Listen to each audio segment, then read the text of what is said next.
দেশে ডেঙ্গু রোগীর প্রায় অর্ধেক বরগুনায় মারা গেছেন ২১ জন। সচেতনতার অভাবে ডেঙ্গু পরিস্থিতি খারাপ হচ্ছে বলে দাবি হাসপাতাল কর্তৃপক্ষের। কুমিল্লায় প্রতিদিনই বাড়ছে ডেঙ্গু আক্রান্তের সংখ্যা। দাউদকান্দি পৌরসভার ২টি ওয়ার্ডকে ঝুঁকিপূর্ণ ঘোষণা করা হয়েছে।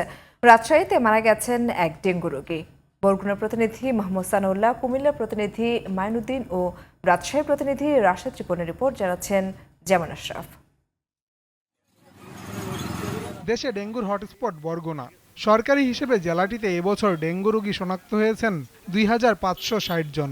ডেঙ্গু প্রতিরোধে কার্যকর পদক্ষেপের আশা জেলাবাসীর। এই জায়গায় আমাদের সর্বত্র সবার চেষ্টা প্রয়োজন। আপনার আমার A to Z সবার, পরিবেশের ভারসাম্য, আশেপাশে এইসব। এই যে আশেপাশে যে ময়লা এগুলো আসলে বাসাবাড়ির সবারই আমাদের উচিত যে এখানে এটা পরিষ্কার রাখার জন্য সবাই নিজেদের উদ্যোগ নিতে হবে।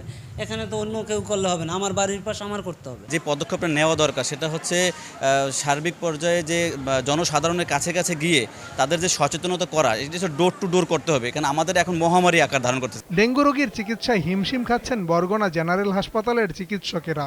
যদিও নানা উদ্যোগের কথা জানিয়েছেন জেলা প্রশাসক।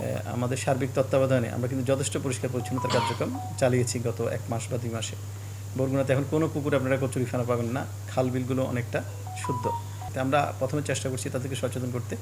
এই বিষয়ে আমাদের পৌরসভার প্রতিটি ওয়ার্ডে আমাদের কমিটি করা আছে। কমিটির সদস্যরা যাচ্ছেন, স্বেচ্ছাসেবক দলরা যাচ্ছেন। আমরা ইমামদেরকে নিয়ে মিটিং করেছি, সুশী সমাজের প্রতিনিধিদেরকে মিটিং করেছি। ডেঙ্গু বাড়তে থাকায় কুমিল্লার দাউদকান্দি পৌর এলাকার ৫ ও ৬ নং ওয়ার্ডকে ঝুঁকিপূর্ণ ঘোষণা করা হয়েছে। সচেতনতা বাড়াতে নানা দিক নির্দেশনা দেয়া হচ্ছে বলে জানালেন স্বাস্থ্য ও পরিবার পরিকল্পনা বিভাগের কর্মকর্তা। যথেষ্ট প্রচার অভিযান চালাচ্ছি, মানুষকে সচেতন করছি। এডিস মশার প্রজনন ক্ষেত্র কিভাবে ধ্বংস করা যায়, সর্বোপরি কমপ্লিকেশন জটিলতা শুরু হওয়ার আগে যাতে চিকিৎসকের শরণাপন্ন হয় সেই ব্যাপারে মানুষকে উদ্বুদ্ধ করছি। এদিকে রাজশাহী মেডিকেল কলেজ হাসপাতালে ডেঙ্গু আক্রান্ত হয়ে কবির হোসেন নামে একজনের মৃত্যু হয়েছে। তার বাড়ি চাঁপাইনবাবগঞ্জের গোমস্তাপুর উপজেলায়। এবছর এখানে চিকিৎসা নিয়েছেন ৬৯ জন ডেঙ্গু রোগী। চিকিৎসাধীন রয়েছেন আরও ৫ জন। জামান আশরাফ, জিটিভি নিউজ।